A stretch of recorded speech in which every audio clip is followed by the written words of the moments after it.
Hello বুকমস, welcome to অক recommendation episode 12। আজকের অক্ষর হচ্ছে চ। প্রথম যে বইটা রেকমেন্ড করবো সেটা হচ্ছে চন্দ্রজাতক, শুভব্রত বসুর লেখা, বৃত্তি থেকে পাবলিশড। এটা খাজুরাহোকে নিয়ে একটা ইনফোফিকশন, কল্পনা, মিথ, ইতিহাস সব মিলিয়ে খুব সুন্দর একটা বই।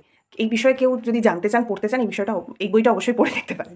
যে চাণক্য চাকলাদারের ফ্যাটা সায়েন্স, অদৃশ বর্ধনের সৃষ্ট একটি চরিত্র চাণক্য চাকলাদার। সে খুব অদ্ভুত একটা চরিত্র, ঠিক আছে। সে মানে জ্ঞান পিপাসু, ভবঘুরে, আর সব রকম কাজ করতে পারে। লেখক নিজেই তাকে বলেছেন যে সে একটি গুল লজিস্ট, মানে গুল দিতে ওস্তাদ। তো মানে এই সমস্ত কারণেই সে অনেক রকম অভিযানে জড়িয়ে পড়ে। সেইগুলোকে নিয়েই হচ্ছে চাণক্য চাকলাদারের ফ্যাটা সায়েন্স। তার সাথে জড়িয়ে পড়ে প্রফেসর নাটবল্টু চক্র দীননাথ। প্রফেসর নাটবল্টুও লেখকের সৃষ্ট আরেকটি চরিত্র। তার ইন্ডিভিজুয়াল বইও রয়েছে নাটবল্টুকে নিয়ে। খুব মজার কাহিনী, ঠিক আছে, খুব মজার, ইয়েট থ্রিল আছে। তো এটা খুব আনকমন, আমি খুব বেশি মানুষকে এটা পড়তে দেখি না, এটা পড়ে দেখতে পারেন। চন্দ্রকলা ও চন্দনপুরু, সীমাদ্রি কিশোর দাশগুপ্তর লেখা, পত্রভারতী থেকে পাবলিশ। 3টে উপন্যাস রয়েছে, ঐতিহাসিক ফিকশন। তার মধ্যে প্রথমটা নিয়ে আমি একটু বলি, যে যৌনবিজ্ঞান বিষয়টা নিয়ে এখন যেমন বলা হচ্ছে যে এটা ইম্পর্টেন্ট, জানা দরকার, তাও প্রচুর কনজারভেটিভ থট প্রসেস রয়েছে এখনও। তো এই বিষয়টা যে এখনই উঠে আসছে সেটা নয়, এটা বহু যুগ ধরেই প্রচলিত ছিল, ইতিহাসে সেটা মানে অলরেডি প্রমাণিত হয়ে গেছে। বাদশায়ন কামসূত্র যখন লিখেছিলেন, যে পপুলার হয়েছিলেন সেটা নিয়ে, কিন্তু উনি যখন লিখছিলেন উনি উপসংহারটা কিছুতেই পাচ্ছিলেন না। তো সেই বিষয়টাকে নিয়ে একটা গল্প রয়েছে এই বইটার, প্রথম গল্পটাই সেই বিষয়টাকে নিয়ে। সেকেন্ড গল্প আকবরকে নিয়ে, আর আকবরের রাজত্বকালে আর কি। আর থার্ড গল্পটা হচ্ছে সিপাহী বিদ্রোহের কিছু বছর আগে এক নারী কীভাবে, এক সাধারণ নারী কীভাবে যোদ্ধা হয়ে উঠলো সেটা নিয়ে। তো আমার ভারী ভালো লেগেছিল এই বইটা, ইউ ক্যান ট্রাই। চন্দ্রভাগার চাঁদ, এটাও হিমাদ্রি কিশোর দাশগুপ্তর লেখা ঐতিহাসিক গল্পের সংকলন। 3টে গল্প রয়েছে, পত্রভারতী থেকে পাবলিশড। প্রথমটা হচ্ছে ইলোরার যখন তৈরি হচ্ছিল সেই সময়ের একটা ঘটনা নিয়ে। সেকেন্ডটা কোণারক তৈরি হওয়ার সময়ের একটা ঘটনা নিয়ে। আর থার্ডটা হচ্ছে পৃথ্বীরাজ চৌহান যখন বন্দী হয়েছিলেন মোহাম্মদ ঘুরির হাতে, সেই সময়ের একটা ঘটনা নিয়ে, যেখানে তার সভাকবি চাঁদবরের একটা বিশেষ বিশেষ ভূমিকা রয়েছে। এই বইটা 3টে গল্পর শেষেই না একটা কেমন যেন মন কেমন করা রেশ থেকে যায়। যে চিনার গাছের ছায়া, বিনোদ ঘোষালের লেখা, মিত্র ঘোষ থেকে পাবলিশ। 2টো উপন্যাসিকা, প্রেম বিষয়ক, তার সাথে কাশ্মীরকে রিলেট করে খুব সুন্দর, মানে ভারী ভারী সুন্দর বই। আমার প্রেমের পছন্দের বইগুলোর মধ্যে থেকে অন্যতম বই একটা এটা। চৌথুপীর চর্যাপদ, প্রীতম বসুর লেখা। ওনার লেখা স্টাইল অলরেডি সবাই জানেন। এই বইটা মানে অন্যান্য বইগুলোর তুলনায় হয়তো একটু কম ভালো, কিন্তু আমি এটাকে রেকমেন্ড করছি এই কারণে যে বৌদ্ধ সাহিত্য বা চর্যাপদ এবং আমাদের অনেক ভুলে যাওয়া ইতিহাস নিয়ে বেশ কিছু আলোচনা রয়েছে এই বইটায়, যেটা আমার পছন্দ হয়েছে। চরিত্রগুলো একটু হিরোইক, বাট ওই ইতিহাসের জন্য আমি এটা বলছি। চাঁদের গায়ে চাঁদ, তিলোত্তমা মজুমদারের লেখা, আনন্দ থেকে পাবলিশড। এই বইটা আমি 2 দিন আগে রেকমেন্ড করেছি প্রাইড মান্থ স্পেশালের জন্য। তো সেই জন্য এটা বেশি কিছু বলছি না, এই বিষয়ে পড়তে ইচ্ছে থাকলে পড়ুন।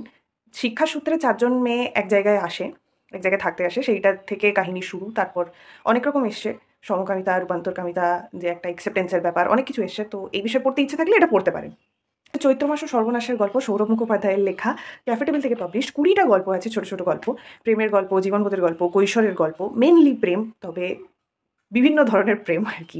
সম্পূর্ণ প্রেম, অসম্পূর্ণ প্রেম, একতরফা প্রেম বলা যায়, সেই রকমগুলো রয়েছে। তো ছোট গল্প, পড়তে বেশ মিষ্টি লাগে। চালচিত্র, ইন্দ্রনীল সান্যালের লেখা, দেশ থেকে পাবলিশ। আমার মনে হয় এটা ইন্দ্রনীল স্যারের অন্যতম ভালো এবং আন্ডাররেটেড বই। চালচিত্র নামটা শুনে হয়তো আন্দাজ করতে পারছেন, হ্যাঁ, পুজোর একটা বিশেষ ভূমিকা রয়েছে বলা যেতে পারে, পুরোটাই পুজোর প্রেক্ষাপটে লেখা। মহালয়া থেকে দশমীর যে শুরু থেকে বিসর্জন, সেটার একটা ভীষণ ইম্পর্টেন্স রয়েছে। মানে মাটি গড়া, কুমোরটুলি, তারপরে দুর্গাপুজোর যে মানে বীরেন্দ্র ভদ্রের যে আওয়াজ, কণ্ঠ, সেই সমস্ত রয়েছে। মেনলি জীবনবোধ, জীবনের লড়াই, এই সমস্ত নিয়ে, কিন্তু পুজোর এসেন্সটা এটাতে ভীষণ ভালোভাবে ইনপুট করা হয়েছে। চাঁদ পড়ে আছে, প্রচেত গুপ্তর লেখা, পত্রভারতী থেকে পাবলিশড। 13টা না 12টা গল্প রয়েছে। গল্পগুলো বেশ খুব আহামরি নয়, বাট পড়ে ভালো লাগে। যে চেনা মাটির অচেনা ভয়, এটা হচ্ছে অন্তরীপ থেকে পাবলিশ। 6জন মিলে লিখেছেন, 6টা গল্প আছে আর কি। তো যে লৌকিক দেবদেবী, মিথ, অলৌকিক ব্যাপারগুলো থাকে, সেইগুলোতে বেস করে 6টা অলৌকিক গল্প। মানে এটা এবার সারা দেশের থেকে এসছে 6টা গল্প। একটা লাক্ষাদ্বীপও আছে, পুরুলিয়াও আছে, সুন্দরবন আছে। তো কেউ একটু ভয়, একটু প্যারানর্মাল কিছু পড়তে চাইলে এটা পড়ে দেখতে পারেন। সে দেবজ্যোতি ভট্টাচার্যের লেখা, শব্দ থেকে পাবলিশ। চখাচকি, বইটা নিয়ে বহুবার বলেছি আমি, আর অনেকেই বলেছেন, অনেকেই অলরেডি পড়েও ফেলেছেন, সে কারণে আর বেশি বলছি না। প্রেমের গল্প সংকলন, সম্ভবত 12টা গল্প রয়েছে, খুব মিষ্টি গল্পগুলো, পড়ে দেখতে পারেন যদি এখনও না পড়েছেন। হচ্ছে চলাচল, রাজা ভট্টাচার্যের লেখা, ক্যাফে টেবিল থেকে পাবলিশড। এর আগে আমি ঐকতানের কথা বলেছি, রেকমেন্ডও করেছি, আমার পাঠ্য প্রতিক্রিয়াও দেওয়া আছে। সেই ধরনেরই লেখা কিছুটা, যেখানে মিউজিক ভীষণ একটা ইম্পর্ট্যান্ট বিষয়, আর কোনো সাধারণ সামাজিক গল্প বলা যাবে না। এই বই দুটোই একটা হচ্ছে একটা করে journey.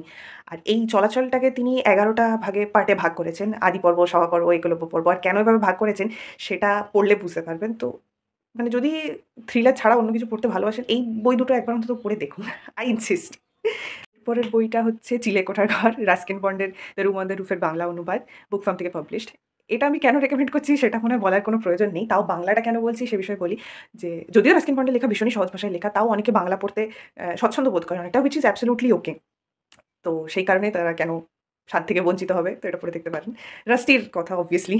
R last but not the least, এটা এখনকার লেখা নয়, এটা আগের লেখা। তাও মানে বইটার ইম্প্যাক্টের জন্য আমি বলব যে এটা পড়ুন, যখন হোক লাইফে একবার এটা পড়ুন। সেটা হচ্ছে চিলেকোঠার সেপাই, আখতারুজ্জামান ইলিয়াসের লেখা, প্রতিভাস থেকে পাবলিশড। তো লাইফে একবার এটা অন্তত পড়ুন। That's all for see you in the next episode.